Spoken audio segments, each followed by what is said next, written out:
Welcome back to this latest episode of Japan's Top Business Interviews. I'm your host, Dr. Greg Story, President Dale Carnegie Toga Training. My special guest today is Christian Mecker, who is the Bosch President Mobility. So President Bosch Mobility for East and South Asia. It's quite a title. So maybe explain a little bit about what does that mean? Mobility, East Asia, South Asia, this is all of APAC. What are we talking about here? Anyway, thank you, Greg, for having this opportunity to talk about that. So I think Bosch, being really global leader in automotive, we decided somehow to strengthen the regions. And by doing that, we decided to set up in 5 different regions, some regional hub to be closer to the business. So we have that in China, India, North America, Europe, and I'm in charge what we call East and Southeast Asia, covering Japan, Korea, ASEAN, and Oceania. Right, so it's a big area. It's a big area. One person cover. Yeah, for sure. I'm not alone. I think we have, together with 2 colleagues also here Japanese, we have some regional boards, so 2 to 3, we're trying to drive that. But nevertheless, it's huge and very many huge diversity in all those countries, for sure. What about mobility? What does mobility cover? Mobility is, I think, inside of Bosch, having different activities from consumer goods. I think everybody knows the power tools or even home appliance. Yeah. We have also some industrial goods where we produce also machines. But mobility is with 60%, the biggest part of Bosch.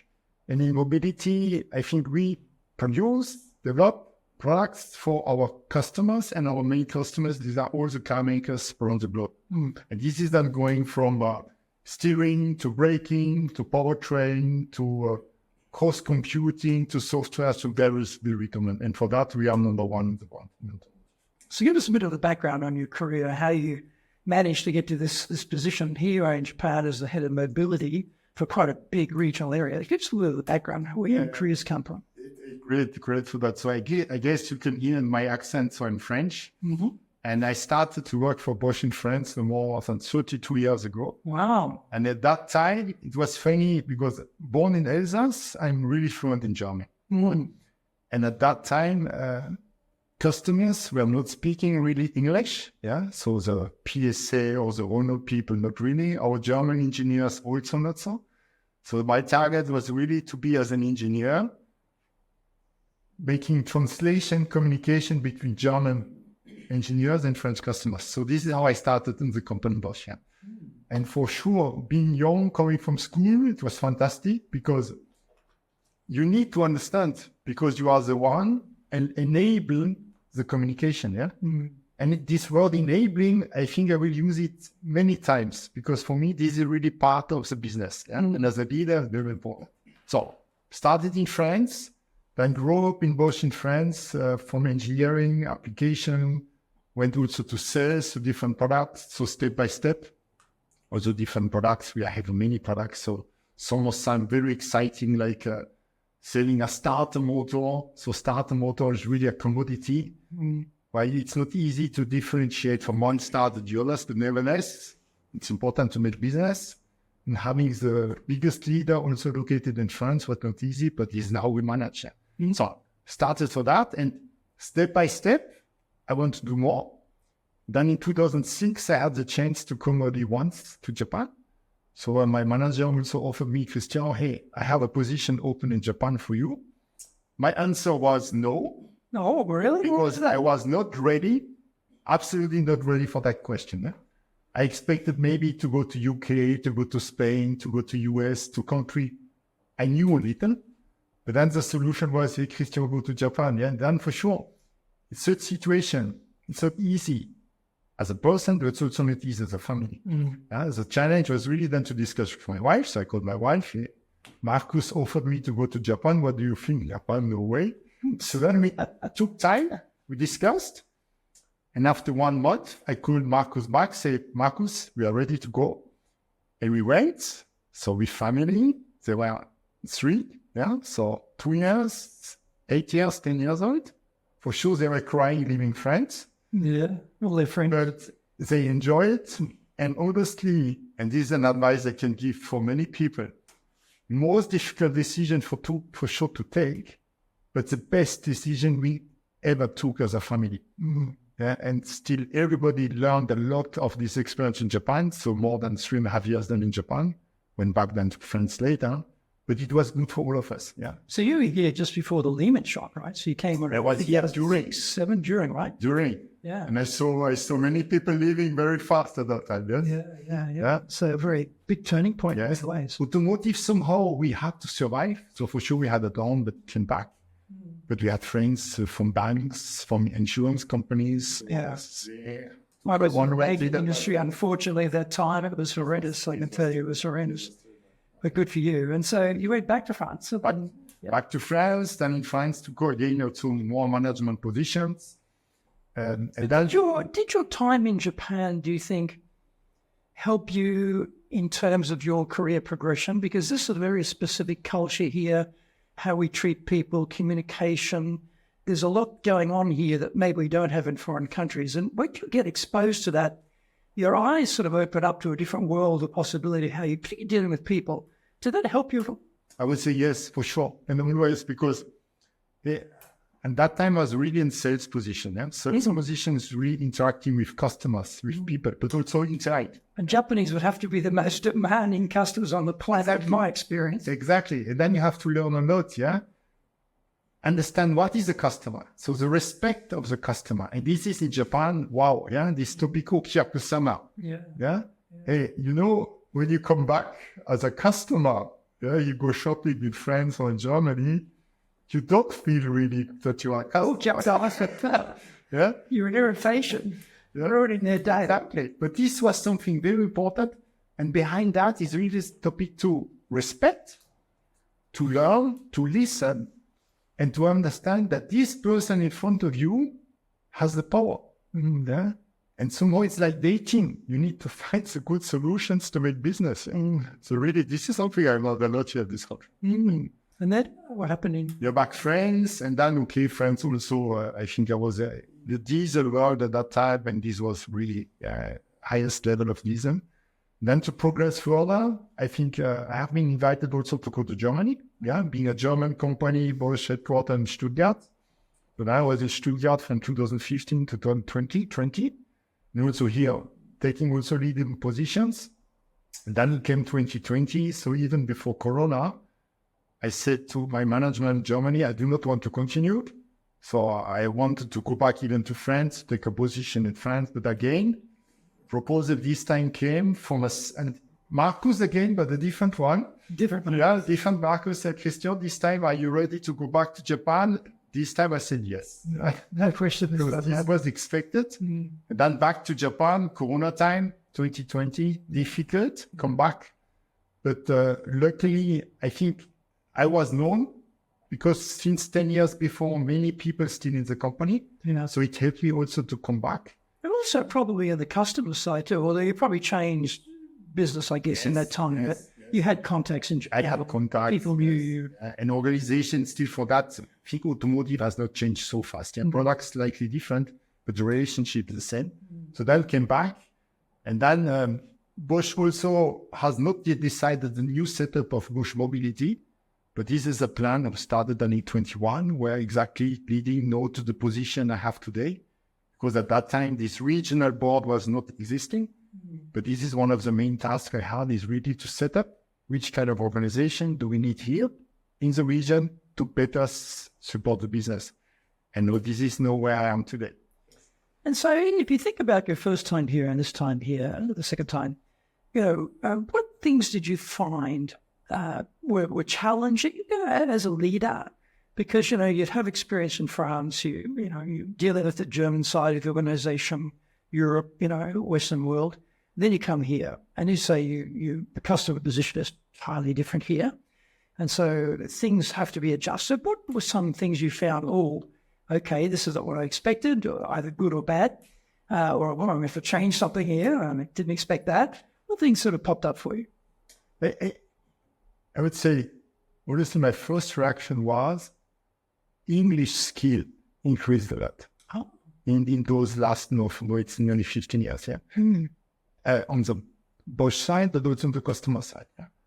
Because everything became much more international. In automotive, you cannot say, I do business for Japan.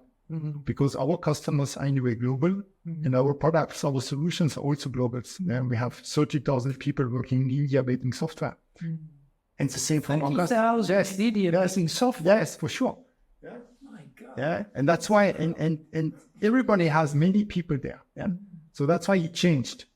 So this is one of the, and the second one is because everybody became also much more international. Yeah, expectations were also new. Yeah, I would say just an example: the North American market is our Japanese car makers, one of the most important market, and the cars you will sell there are not the cars you can find on the street of Tokyo. No. Okay? But to understand that, you need also customers having been working there, able to understand, able to explain that. And this has changed a lot. Yeah. So we really became global. Yeah. That's why still our Japanese customers, they have 30% of the global market. Yeah. Because they understood they have to act differently. And what about the team, though? Because, in Japan, it's very common. And you're a good example, you join the company, you've been in the company right your whole career.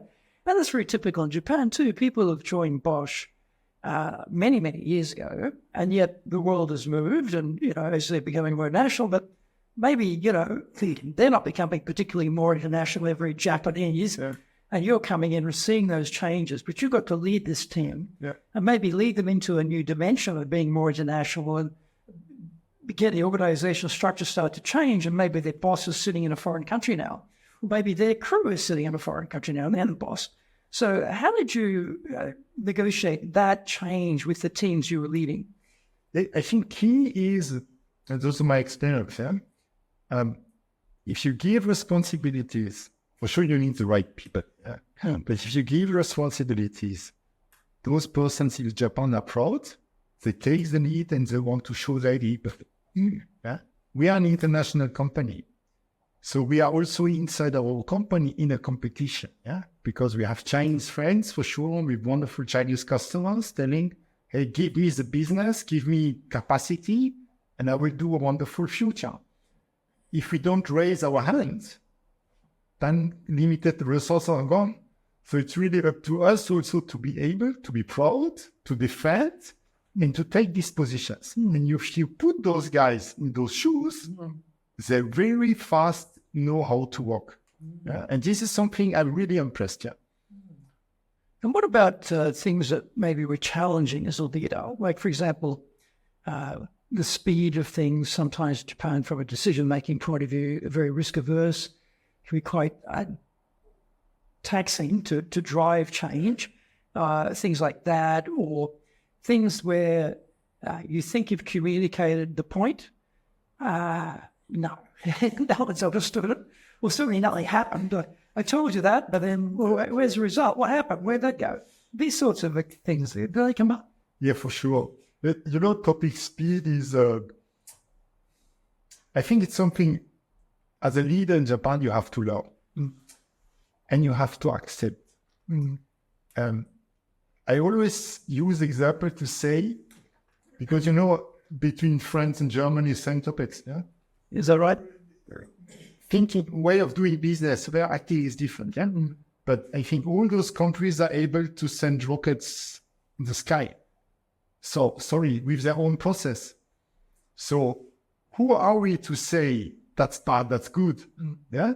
We have nuclear power plants. Yeah? It's also working, high technology. So for me, we should, as a leader, accept that there are different ways to reach the same target. Yeah?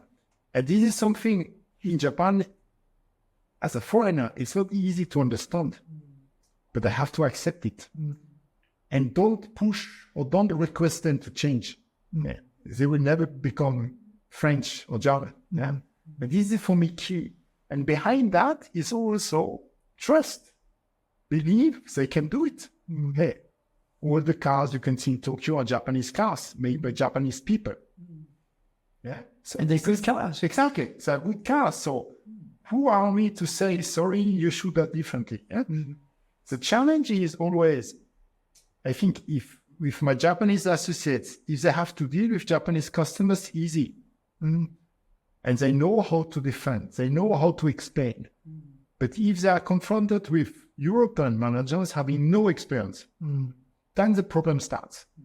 Yeah, and then the first feedback is, this guy is not able to speak English, he's bad. For sure, it's important, but is this the most important? No, yeah? He was not clear in his explanations. Or maybe he was not able to come to the point. Yes, this is that good, is that bad? I don't know. And this is where we also have to develop this competence of our management leading, accept the difference. Well, the common one is in a Western situation. We're in this beautiful boardroom here in the Bosch headquarters in Lyon before we move to your new headquarters.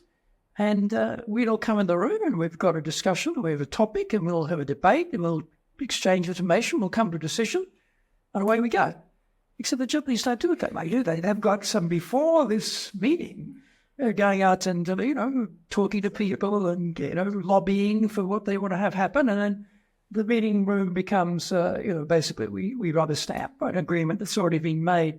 So if you're coming in thinking debate, decision, and the Japanese are thinking, well, this is too early, then that's not going to match, is it? But if you understand that, then you allow for that, right? Yes, but this is, and you know that too, this is how it works. And important is, if you want an idea to go through the company, is ask someone to spread it for you. Yeah, but then hope it will come back.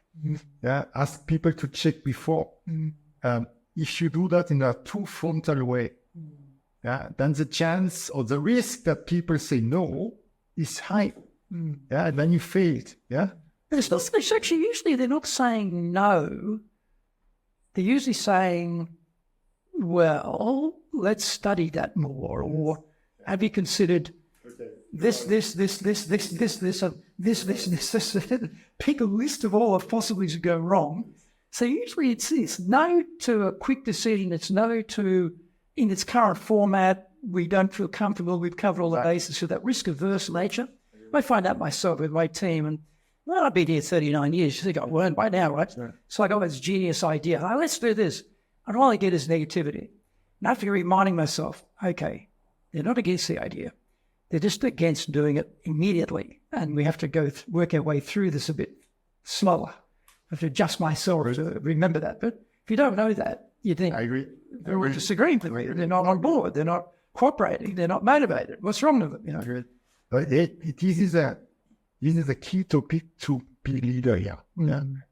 But it is really understanding, accepting the difference, and then be able to cope with that. Yeah, this is the yes.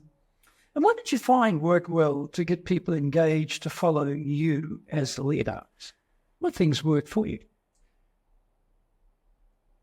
I think that I'm really impressed by the dedication and the motivation people have. If they really understand the why, the target, they will do everything to reach it. And this is really how I see we can mobilize many people together, stronger, really as a team to go for something. Yeah? And this is very key. But important to reach that is to be able to show to the team, look, this is what we have to do together. And then they will run. Then there is no limit in overtime anymore. This is really something I appreciate. Yeah, it's key. And that you can have unbelievable successes. Yeah. Well, that they say that the teamwork, the dedication, the focus, the discipline, Japan has all those aspects. The communication piece to get people behind that. What have you found works well in terms of, like, you have a vision or you have an idea, to be able to communicate that to people actually take it on board and really get behind it? As a manager, is to be simply close to the people. And by doing close, is also going out and drinking, having events together. Yeah, and this is binding. Yeah, because as a top manager, still many are scared. Can I really talk to Mecker in this company? Can I even enter his office? And why I say sorry, yeah? Hey, you know me, where is the problem? But hierarchy in Japan is very important. His status, his position is very important. Hierarchy, yeah. For me, too much. And this is also an important advice to everybody. Be aware about this power. There are many societies, companies here in trouble, have some compliance cases. Yeah. One of the reasons is also because management said go that direction, and people do it. They don't question anymore if it's correct or not. And this is the power you can have as a manager. Yeah. So if you get things wrong, you all head off the cliff together. It's the problem, isn't it? If there's a hierarchy is too strong, if the follow leader is too strong. So it's a tricky balance, isn't it? Maybe in the West we're skeptical, perhaps. Maybe Japan not skeptical enough. In terms of getting ideas, because someone in your position, long experience in the company, you've worked in Europe, you've been in the headquarters, you come to Japan, you're plugged in, you're a member of the board now, so that's a very high position in any company, especially company size at Bosch. So there's a lot of information is coming to you, so you will get ideas, you'll hear things, so you'll get an idea about what we could do. And often when we're in those positions, we as leaders can be very dotted around the idea generation. But sometimes we forget, well, actually, hang on, this is Japan, it's their country. They're the ones who are in front of the client every day, not me. Maybe I need to get their ideas as well. So what have you found works well to get the ideas out of your people? The important point is it's being able to listen. And not to influence too much.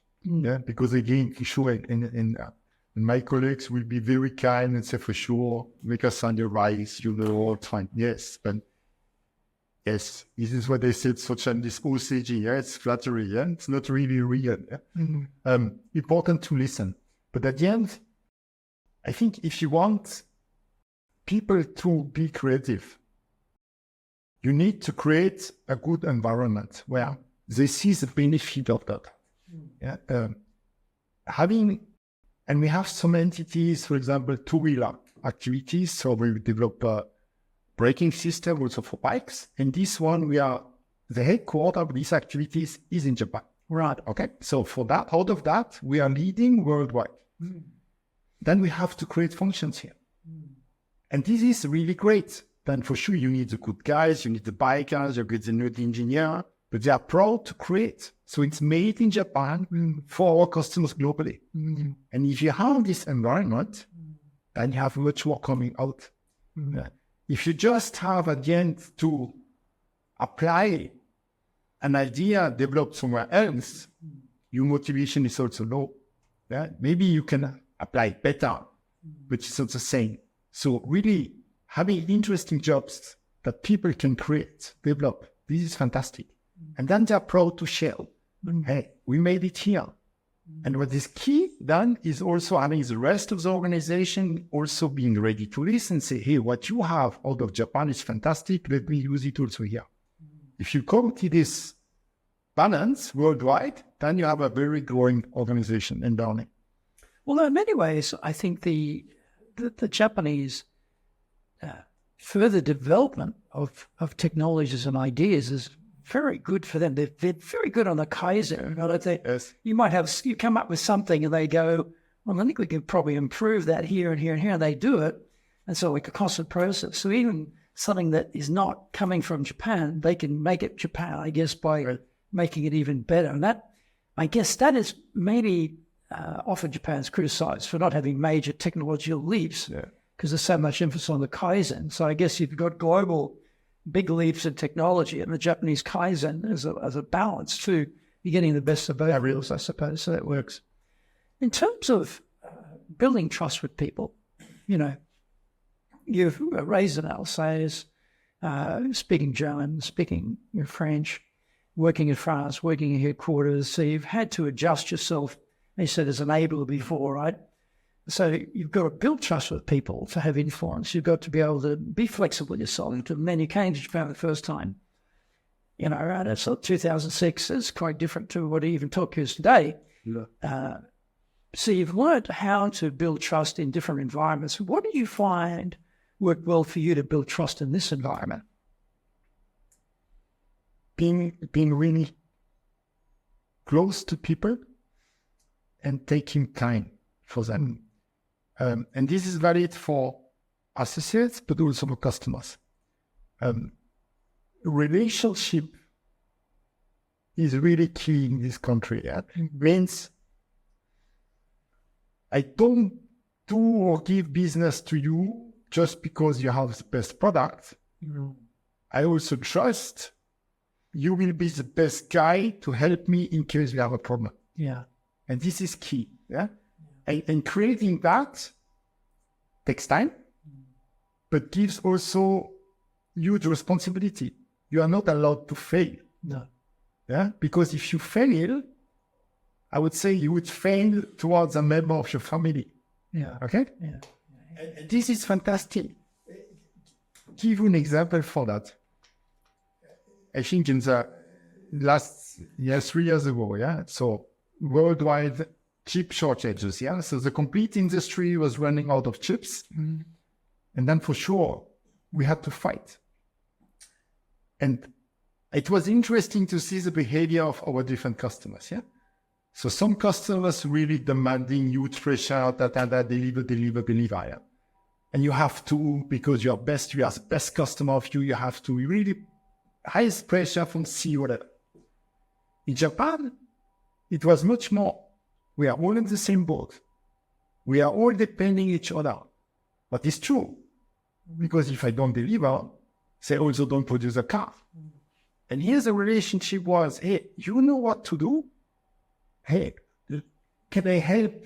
Maybe. But I trust you do the best for the company, for the business. And at the end, my associates working on that, for me, felt much more responsible, much more acting, finding new solutions without anybody. For sure, there was pressure, but not this frontal pressure saying, if you don't deliver, I will blame you. Yeah. And this was for me very smart. And out of that, the results were fantastic, where people did everything possible to human shipments or special delivery out of China via some small boats when Shanghai was closed. So really looking for solutions to solve and to help family members. Yeah. So really fantastic. That's an interesting way of looking at it. Like the relationship with a buyer is so close. You're in the same boat. Yes. We are joined together here and our success is mutual. And we trust you because we know you understand we're in the same boat here. So your success is our success type of thing. That's, as opposed to a legalistic, contractual, or, if I beat you up, you'll do something. If I beat you harder, you'll do more. Yes. Yeah, different type of way here, isn't it? Yeah. And in terms of trust, in terms of the people working with you, your team, how did you find it was a good way to build trust with them? Because, we're sitting down so people can't see, but you're a very, very tall man. Yeah. And you're a very, imposing gentleman. And so most Japanese are not that tall, not that large. Yeah. And so, if I'm Japanese having a conversation with you, you're towering over, but you could be very scary, and that's a very big impression. And so sometimes when you're that size differential, it's hard to build a trust where people feel a bit intimidated and they feel a bit scared. Generally, you're such a big guy. How did you build that trust with people? I don't have this trust because I'm not as tall as you, but I was imagining how that might go. Very, very important point. And empathy, smile. Okay? Putting, and this issue I don't have only with Japanese people. Right. Yeah. Right. It's a really global topic. If you need to put your person, the other person in a comfort zone. Yeah. Somehow he doesn't feel any pressure. Yeah. And this could lead sometimes also that when I'm really too tall, I sit down towards Japanese people. Right. Okay? Because with my clearly nearly 2 meters, if someone is 160, it will always be a challenge. And I know it's not respectful then to sit, but I was always thinking it's much better. Yeah, let's do it. And I have never any complaint. It's really putting us on the same level. Exactly. Yeah. So this is very important. And then one point also, is to put the others in the front. Yeah, I know, and I'm here. I would say I don't have to prove anymore. Okay, I'm here. No, I have to deliver. I have to manage the organization. And if our headquarter management is coming, board member from Germany coming, then for sure we have big meetings. I don't want to present anymore. I don't need to show. I let my guys present because they have to learn. They have also to show faces. And then also my management out of headquarters will see, wow, you have a wonderful team. And this is important. If you want to be successful as a leader, do the Leadership Training for Managers course. All companies need people who can both manage and lead. Leading people screams out for real skills in communication, dealing with all different types of people, being excellent at innovation, planning, delegation, handling mistakes, doing performance reviews really well, and inspiring and motivating the team. Do the Leadership Training for Managers course now in either Japanese or English.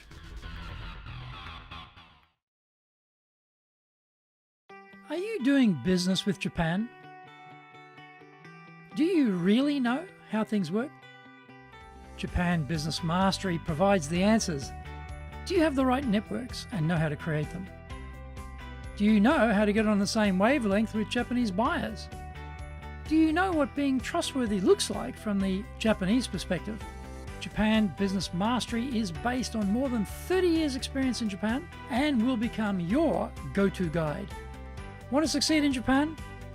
Buy Japan Business Mastery now. That's a good point, isn't it? Because often as a training company, we're asked, can you come in and help our team with executive presence? No.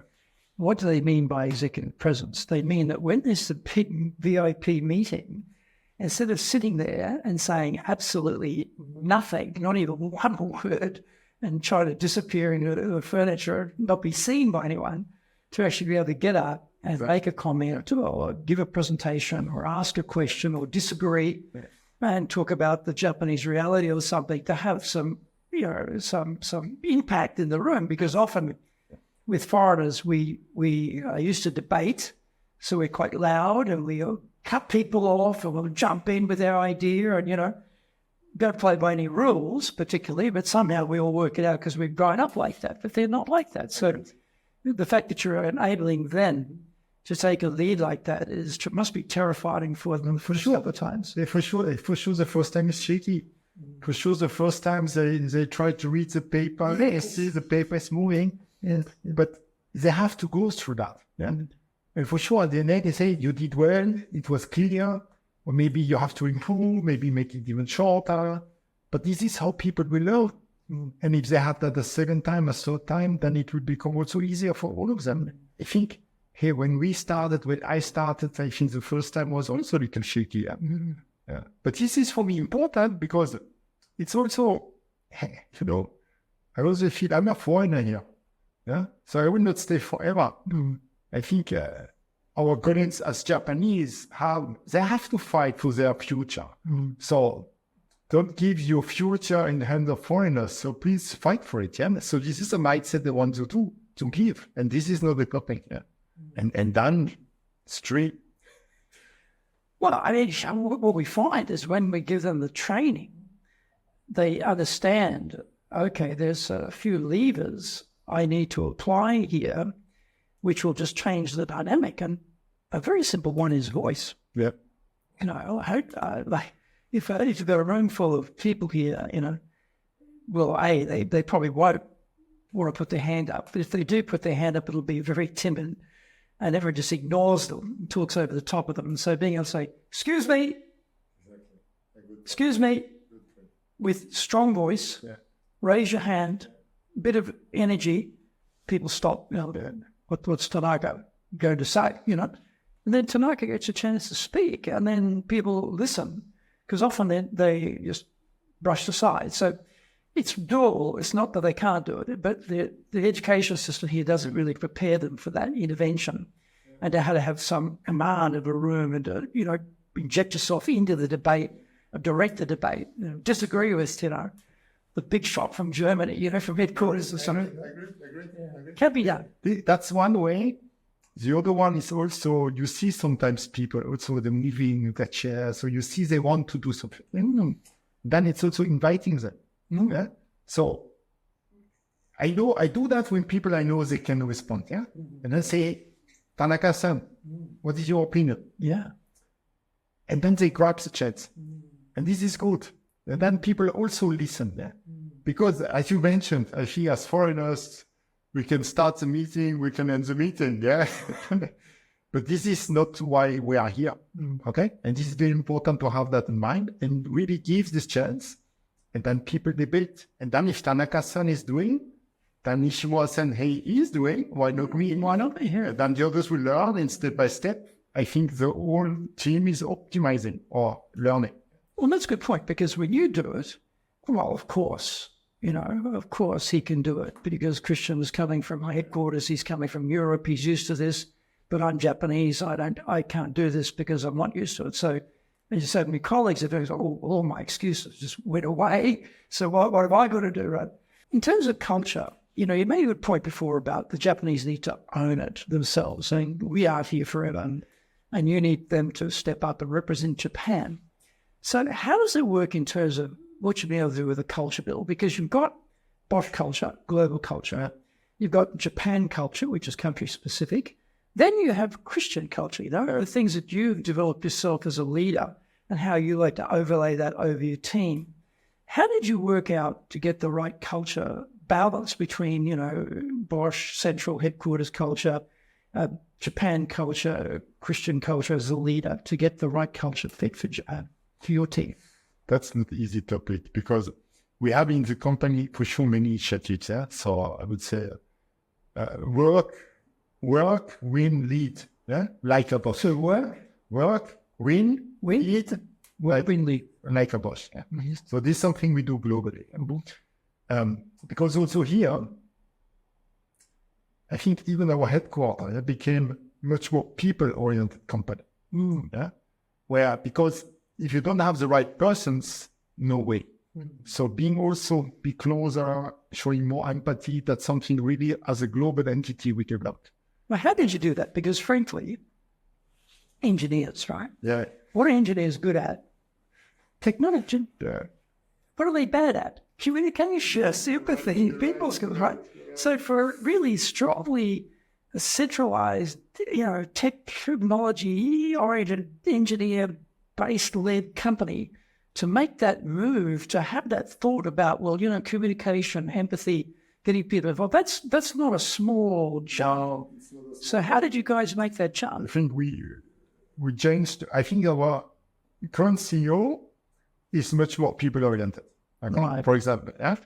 And he's always saying that, he always saying when he's in front of us, hey, good that you are here, because if you would be at competition, I would be scared. Yeah, it's a simple sentence. Yeah. But you start, you feel, wow. Oh, yeah. Simple. But it is important. Yeah, for sure. It's true. Yeah, but really thinking about emotions and driving people. And now you need also in some key positions, having those persons much more people related topics. You need for sure also very smart engineers, having also deep knowledge of products, but you need to pick a mixture. And this is what we developed. One thing too about the culture in the organization, I was talking to a very large, again, engineer-focused organization, and they were having and are having trouble in Japan at the moment with their engineers leaving. And they were not leaving to go to a competitor. They were going to entirely different industries because such a shortage of engineers. All the others who need engineers are poaching them, right? They've got recruiters coming in and ripping them out. And so they were really looking at the culture they needed to create to maintain and retain people. So recruiting people is one aspect, but actually keeping and retaining them is another. So that, as you say, that empathetic, high communication touch is really a competitive advantage when you're under attack from rivals or not even rivals for an industry, but rivals for engineers. So that becomes very important, doesn't it? Yeah. Yeah. And there for sure there is much more. Like, for example, how to deal also with home office. Okay? Allowing people in the group to decide by themselves how to deal with that. Yeah. Or I think we also want to develop also more women in the company. And also that's not easy. It's not easy in Japan. Yeah. But like in Germany, it's not easy. Yeah. In France, if you get birth, after 6 weeks, you can be back in the company. It's normal. It's not normal, but it happens. Okay. In Japan, Germany, in a way. Yeah. So it's not only a topic of companies, it's also a topic of society. But making situations where this will be much more comfortable, this is also what we do. And last also examples about the newcomer event. Yeah. So new Shashiki we do every year on 1st of April. I think everybody has to show in mind those formal big presentations. Everybody has necktie, everybody's black suit, all the same. We do that in a fun environment. Yeah?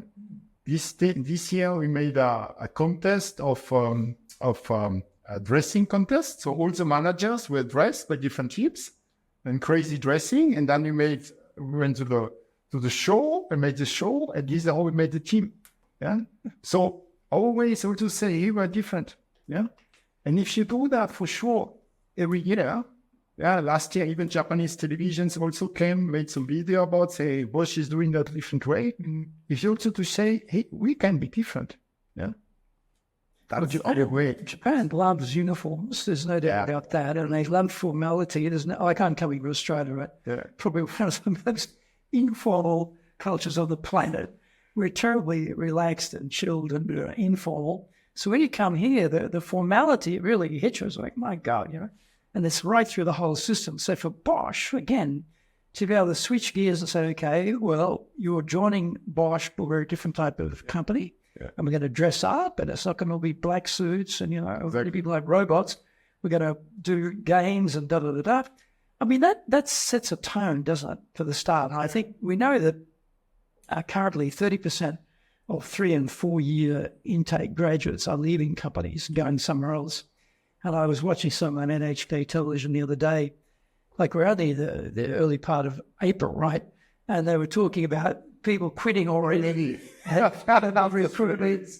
joined the company, they lasted 2 weeks, and said, I'm out. And they were interviewing these people. This young woman said, well, it was totally different what they told me it was going to be like. So she just quit, Yeah.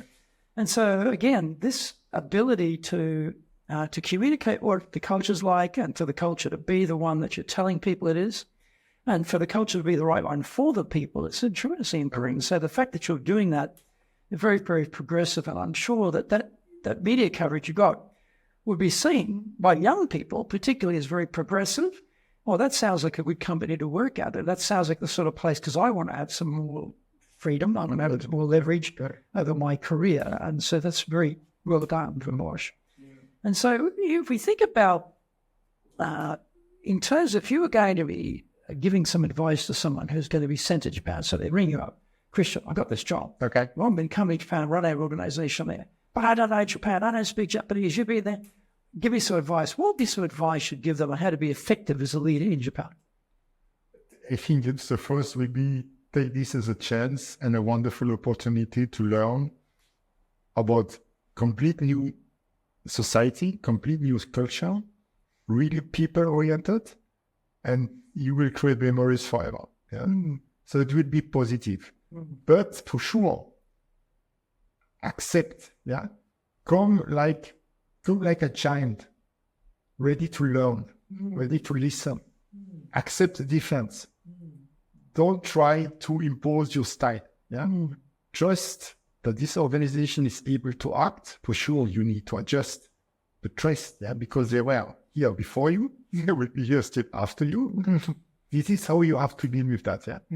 And if you come with this mindset, you can do. I think privately it will be great, professionally too, but even for the company it can be fantastic. So this would be my advice. One thing, it's sort of a complication on that idea is that often people are sent to Japan to turn it around or fix it, So headquarters has an agenda. And they say, okay, Christian, we're going to send you to Tokyo. Your job, turn that baby around, fix it. Revenues look terrible. You know, we've had a Japanese president for the last 10 years. He's done nothing. He's out. You're in. We want to see results, right? So you have that pressure to come in and drive change when what you're basically saying is, well, change, but be very careful how you bring that in and don't become the bull in the china shop and break everything. So how do people arrange that a little better, you know, to make that transition a bit more smooth? You need for that, because if you change, you cannot change everything. And you need to really install the right people in the right place. And if you have those guys, well, for sure, you need to find them out. You need them to create this relationship. You need to trust them. And then you need also to understand or to that they will completely follow you. And then you have to count on them. And if you have that, then life will be much easier. But means also that there are people where you say, no way. Because from a mindset, from a culture, it's too different, or maybe the gap is too big, then you have also say, sorry, but we will continue without you. This is also important. Yeah. And that happens to it in a lot of organizations. You know, I think about every organization I've ever joined, where I started and where the organization was, changed. Because the markets change, as technology changes, business changes. What you join isn't what you wind up working at. And what you are skilled at may not necessarily be what they need today. And for people who are inflexible or can't adjust or can't educate themselves or just don't have the skill sets, they become sort of stuck and they stick out as someone who's not actually fitting into where we're going. So that makes it a bit tricky too, doesn't it? Yeah, correct. And I would say, luckily, I'm not in that situation. But I do understand, and I see that really in automotive, we are facing a huge transformation. Yeah. So leaving combustion engines, going for electrifications, leaving standard architecture to much more centralized. A huge transformation where not everybody will be able to follow. Yeah? And then, yes, there will be organizations, companies not able to follow. But I would say at the end, this happens. Yeah, I would say it's not the first time that we have such kind of revolutions. And then for sure, people need to adjust, leave company, change company, and look for something else. Well, you said 30,000 people working on your IT area in India. It's incredible. You think about AI and the sort of enabling aspects of AI that will change, revolutionize probably a lot of industries, including my own. And we're all sort of at the sort of outskirts of that, trying to work out which way this thing's going to go and how we need to adjust and whatever. So I guess that's also like the next revolution is right on our doorstep, I think. So do you have any thoughts about how to help your people make that transition to an AI-enabled future? We had this morning an event here at the headquarters where we invited also a sensei from Tudai, to speak about exactly AI. And the topic is, I think every day you can read about it. And then you will find many people giving you this feeling, hey, if you don't understand, you're stupid. Yes, yeah. Then at the end, great, for what and what is the benefit? And this is something we need all to learn. Because the expectations or requirements will be different. But we need to learn, and then we have to learn small. Like a simple test you can do, you have a text, I don't know, of 1,000 words, then you put in the system and you ask, please do that in 100. Yeah. And then you make your own experience. Say, wow, this was great, or maybe not great. Yeah. But this is how we should enable everybody to step by step learn.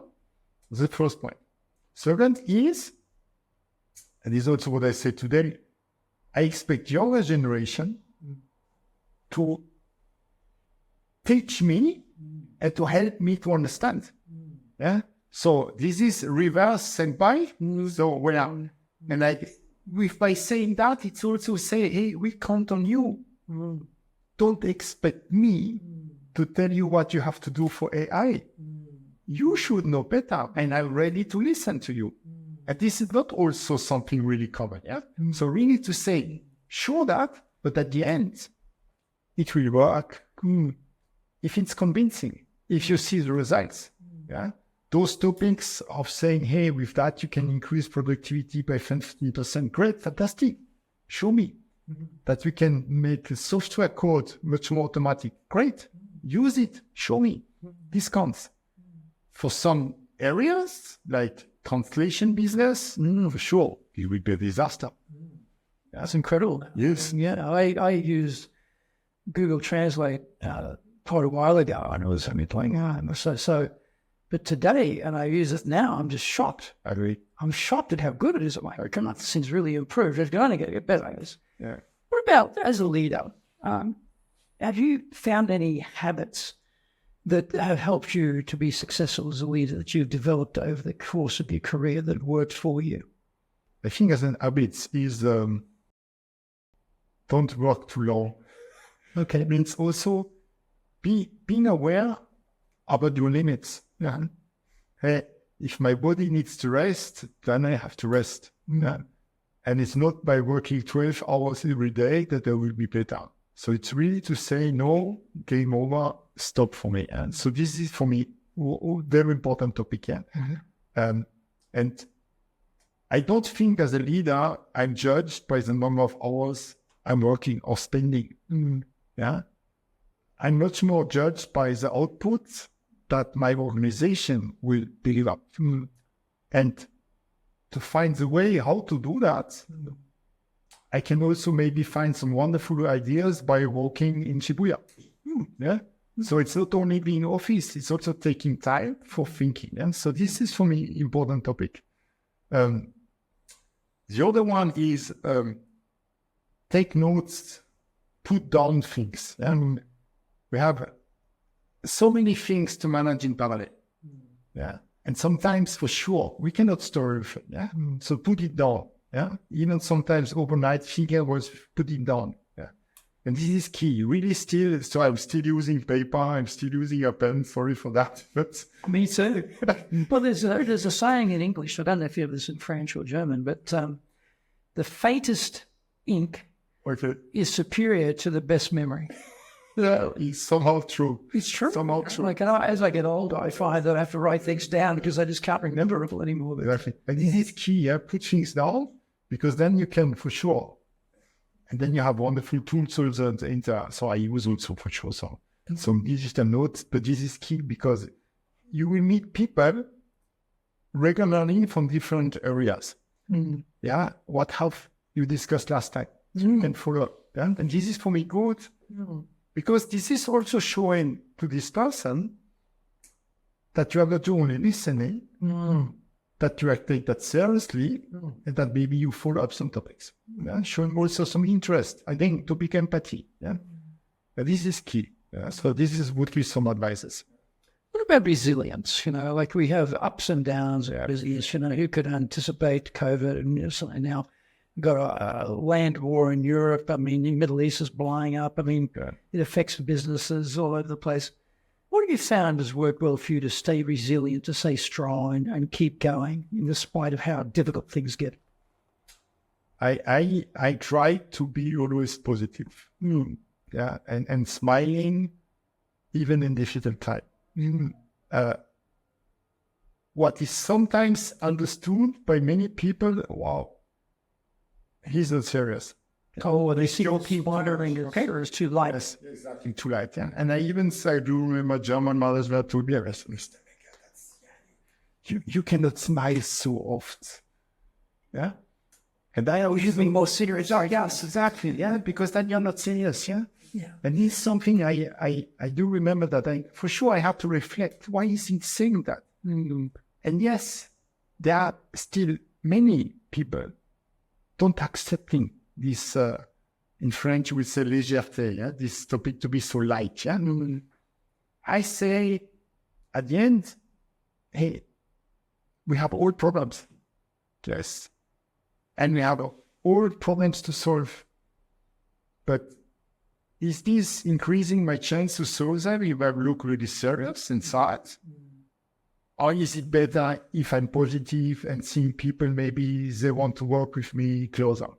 Yeah, because if I see someone with a sad figure, do I want to talk to this person? Yeah. So I think you're going to fit perfectly in Australia. And I think I'm not going to fit into German culture because the Australians are very light in that sense, you know. So this works, I guess. This works. What about your definition of leadership? What's your definition of leadership? For leadership, for me, I'm seeing me as an enabler. And I mentioned that at the very beginning of our conversation. Because I think we are here to allow others to perform better. Mm-hmm. To put them in front and then they deliver. So this is how I see as a leadership. Yeah. Yes, and especially in Japan, I think doing that all together, I think it's very important. So I'm an enabler. Very good. And you're about to move your headquarters very, very shortly. So all the best for the move. And it must be tremendously difficult. Anytime moving house or moving office is always tough, but you've got a beautiful new headquarters to move to for Bosch, and you've got your resources down there, you've got R&D, etc. So I'm sure it's going to be a new era, and it'll be something that'll be fantastic for the company. So thank you for joining me when I know you're very busy getting ready for your move. I appreciate that. Thank you. Okay. So thank you very much, and please join us again for our next episode of Japan's top business interviews.